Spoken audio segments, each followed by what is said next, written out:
Good day sa inyong lahat. It's Friday Express.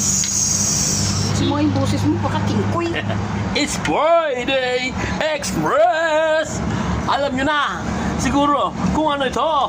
Ito ang tinatawag na Ginataan baboy. ginataang baboy.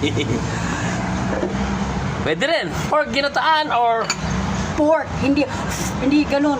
pork. Pork ginataan or Bicol Express with the version of the Great Joyce Page. Ano yan? Crispy bacon.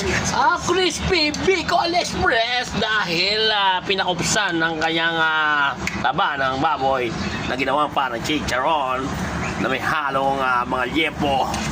Kaya yan, napakasarap nito, creamy, mapapalaban na naman tayo nito sa mga extra rice. Naawa na ako kay